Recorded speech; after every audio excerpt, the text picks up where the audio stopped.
রাসূল সাল্লাল্লাহু আলাইহি ওয়াসাল্লামের জন্ম আল্লাহর পক্ষ থেকে, খুব ভালো করে খেয়াল করুন, আল্লাহর পক্ষ থেকে এই উম্মতের উপর এর চেয়ে বড় কোনো নিয়ামত আর নেই।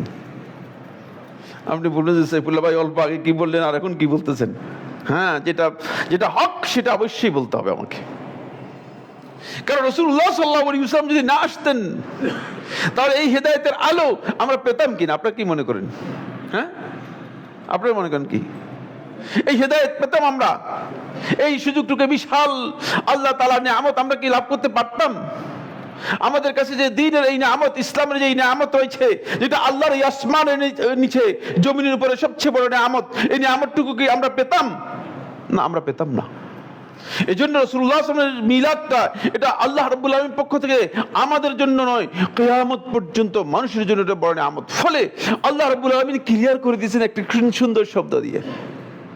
সূরা আম্বিয়ার মধ্যে আল্লাহ সুবহানাহু ওয়া তাআলা স্পষ্ট করেছেন, ওয়া মা আরসালনাকা ইল্লা রাহমাতাল লিল আলামিন।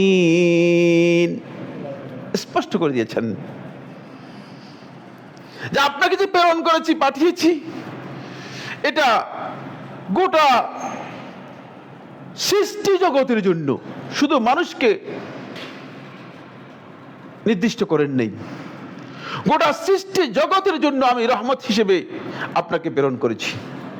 সুতরাং রাসূলুল্লাহ সাল্লাল্লাহু আলাইহি ওয়াসাল্লামের মর্যাদার বিষয়টি এই আয়াতের মধ্যে যেটা বলা হয়েছে, এর চেয়ে বড় মর্যাদার কিছুই আছে দুনিয়াতে আমার জানা নেই।